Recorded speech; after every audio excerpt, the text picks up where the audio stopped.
Hi, my name is Mike Lockett. I was a teacher for 21 years. I was a school principal and school administrator for another 12 years. So 33 years of my life I have spent in schools. I've been telling stories, however, for over 45 years. I travel all across the United States. I travel across Asia and around the world telling tales. Sometimes I just tell the stories in English. Sometimes I use many different oddball sounds.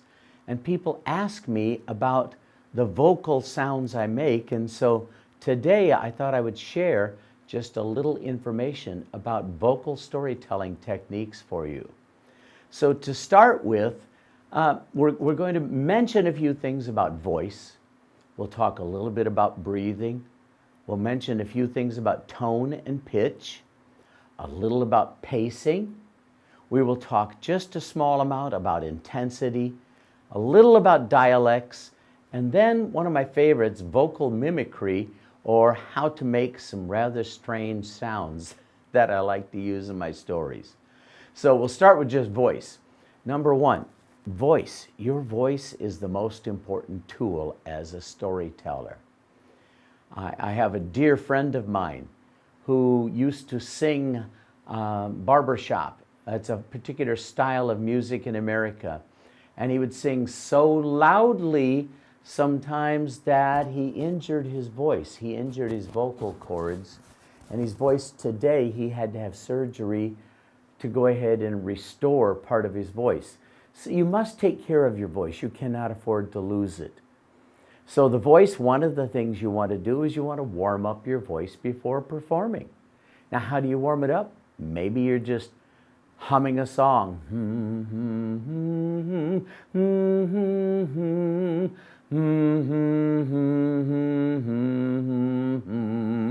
A little humming causes your vocal cords to move. You can do a thing called bubbling.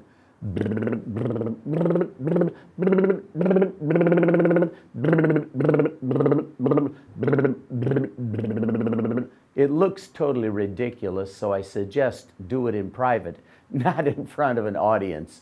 But the bubbling also causes your vocal cords to warm up. And once you do this, and maybe you try singing high sounds, low sounds. Try some of the talk that you're going to use in your story. Also, drink a lot of water.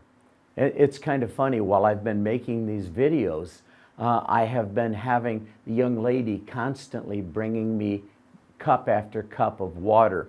And I try to drink warm water usually. I don't go for cold water or scalding hot, but just room temperature is good enough. Another thing about vocal care, taking care of your voice, is some of us like, we make all these weird sounds. We cough and we hack and we try to pull things up out of our throats. Whereas it's far better just to swallow. Or another secret, this is really good for teachers at the beginning of the school year, when you find yourself talking a lot, and your throat starts to get sore, pretend that you are looking in your closet, turning your back to the students, and then let loose with a big yawn. If we yawn in front of people, it makes them think that we are bored. But if we turn our back or hide our yawns, it stretches your throat and your vocal cords, and a yawn is very healthy. One last thing about the voice before we talk more about vocal techniques. Eat apples. Eating an apple, chewing it, including wash it good first, but eating the skin, the apple is one of the fruits that will scrape off any mucus or anything you have on your throat. So apples, I find myself, while I'm here in Taiwan, I'm eating usually one apple a day at least, but I eat part of it and then put it in a bag in the refrigerator and eat more of it later, because I want to do things that are very good for my throat, so I keep my voice as good as I can. Another thing, practice breathing. Now you say I breathe all day long, but a storyteller, like a singer, has to learn to breathe from the diaphragm.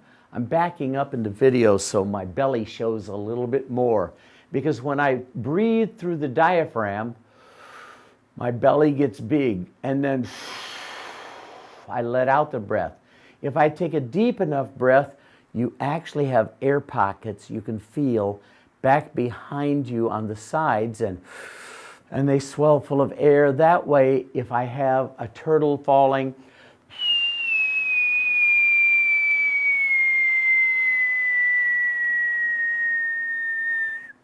I could keep on going, but the video is short, so I have to go on to the next point. But by taking a deep enough breath, you can hold your breath and make sounds that last a long time. And sometimes all it takes is a long, long, non-stopping sound for an audience to give you a huge round of applause. Maybe you're nervous at the beginning of a story. A couple of deep cleansing breaths will calm you down. If you breathe too fast, it makes you appear nervous. It does not make you feel confident, and the audience will notice and think you are scared. Sometimes, when you need to stall, take a deep breath and just smile at the audience. Then you can go on, and the audience thinks, wow, that storyteller is really relaxed. A sneaky technique to stall a little bit. Tone and pitch. Everyone can develop their own vocal range. You can go higher or low. Higher and lower sounds. Low pitch is generally associated with something powerful, dark, scary. Maybe the lion may talk in a low voice. High pitch with little, it makes you sound like you are a little nervous, scared, maybe weak. You might have like ipa ipa andale andale riba riba peppy. You have all of the animals out on the cartoons are all the high pitched if they're scared and running. There's another thing about pitch. I play a harmonica, and if you have the high pitch, the high notes can hurt the ears of the very young. So if you're doing something with a high pitch, don't do it quite as loud. And speaking of volume, volume is another major point when it comes time for vocal techniques. You have to have a balance of volumes. You must balance your louds with softs. Too much loud is bad. Too much soft is bad. Low pitch is sometimes better than a loud sound. Because the loud sound, children, they jump, they get nervous. Now, children themselves, they like to get loud. And it's easy to lose control when they are too loud.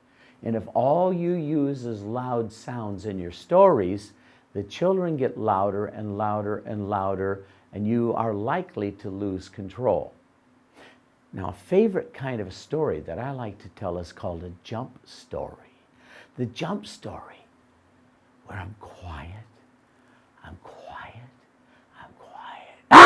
then I get loud, because the students and listeners, when you are quiet, they're drawn in, they lean into it, then suddenly the explosion of sound and a pause afterwards. Oh, it's a nice trick you can add to a story. Beyond volume, there's a thing called pacing. Pacing, you need to alternate your pacing. When we are reading, there is a word called fluency. Say that word, would you? Fluency. Fluency. Fluency is how fast you read or how fast you speak. The more fluent you are, the better you are with reading. If you are fluent with the language, you are better with the language. But when you are telling stories, sometimes our listeners are not very fluent. I tell stories to a lot of students who are non-English speakers, or they are English language learners. And I have to start my story slowly, then speed up. I improve the fluency by starting slow and then speed up my pace. If I go too slow, I lose the audience. If I go way too fast, many times the audience cannot follow. I have to judge what I do. When I first started coming to Taiwan, I talked way too fast all of the time. My advice to other storytellers, go slow.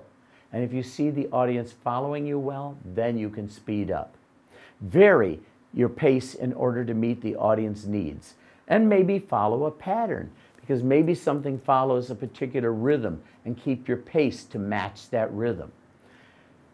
Intensity is an important word when it comes time for vocal techniques. That means the amount of strength or delivery, strength or energy that you put into the delivery of a story.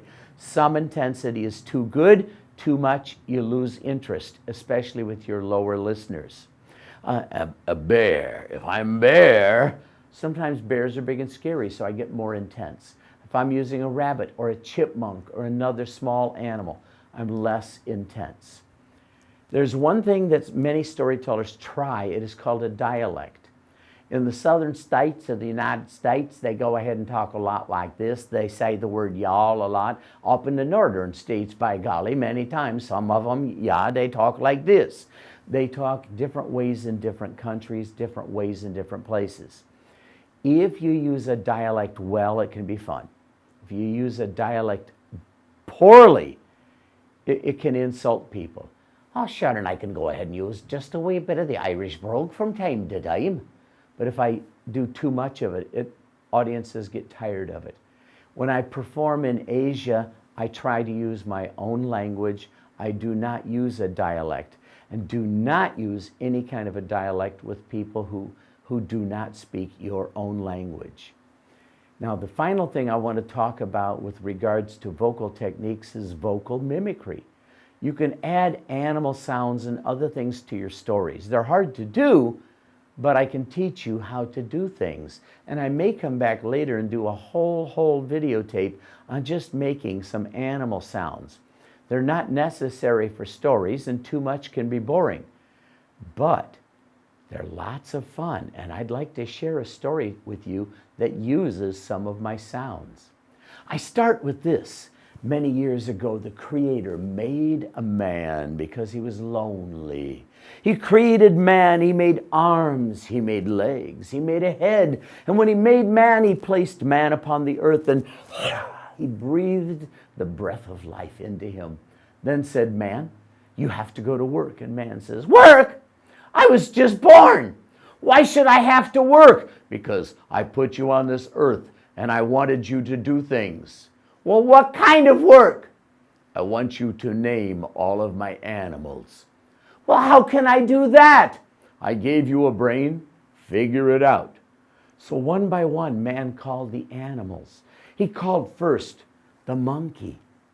He looked at monkey and he says, monkey, talk to me, and I will give you a name. And monkey said, whoo, can you say that? Whoo. And then monkey said, ah, can you do that? Ah. And then the monkey went, hoo, ah, hoo, ah, hoo, ah, hoo, hoo, hoo, hoo, hoo, ha, ha, ha, ha, ha, ha, hee, hee, hee, hoo, hee. Oh, monkey, what a beautiful sound. I will call you Monkey. Monkey said, thank you, man. I like my name. And monkey gave man a banana for a present. Oh, how nice it was. And man called another animal. This time man called this animal, and he said, talk to me, and I will give you a name. This animal said, Ma. Can you say Ma? Ma. Then it said, Ooh. Can you say ooh? And he said, E. Can you say E? Ma, ooh, E. Ma, ooh, E. Sometimes I hold my hands, I go, Ma, ooh, E. I can make cow. Oh, cow, your name will be Cow. Oh, cow said, thank you. He gave man a gift of milk. Then man called another animal, and he said, can you talk to me? If you do, I will give you a name. That animal sounded tired. It went. Then it said, ow. Can you do that? Can you do that? And say, ow, ow. Do it. And if you hold your hands, and man said, Lion, I will call you Lion. Man said, do you have a gift for me? Yes, I will let you live, man. That is your gift. Man named all of the animals, but the very last animal that man named, he said, talk to me and I will give you a name. And that animal said, he. Can you say that? He. Ha, ha. He, ha, he, ha. And man says, your name will be Donkey. And Donkey said, thank you. I like my name. He ran away without giving man a present. But Donkey slipped. He fell in the mud. When Donkey got up, he says, uh-oh, I forgot my name. Man says, what is your name? I don't know. And he says, well, take a guess. Okay, is my name Cat? Oh, no, your name is not Cat. Okay, is it Dog? No, your name is not Dog. Okay, is it Hyena? No, it is not Hyena. Is it Tyrannosaurus Rex? No, your name is Donkey. Remember it, silly animal. Donkey, do not forget. Oh, okay, I will not forget. And Donkey ran away. Donkey fell down. Donkey got up. Donkey says, uh-oh, I forgot my name. No. What is your name? 我不知道. I don't know. Well, take a guess. Okay. 我叫妈妈. No, your name is not horse, but you're getting close. Okay. 我叫牛妈. No, your name is not cow, but you're getting better. Okay. 我叫兔子妈. No, your name is not rabbit. Keep guessing. Okay. 我叫鱼鱼妈. No, your name is not alligator. What is your name? 我不知道. I don't know. Your name is Donkey. Do not forget. Okay, thanks. And Donkey fell down. Donkey got up. Uh-oh, I forgot my name. Man became angry. He grabbed Donkey by the ears and he pulled one way and said, your name is Donkey. He pulled the other and said, your name is Donkey. He shook Donkey's ears and says, Donkey, Donkey, Donkey. And Donkey's ears grew long. And ever since then, Donkey has long ears. But ever since then, Donkey never forgets his name.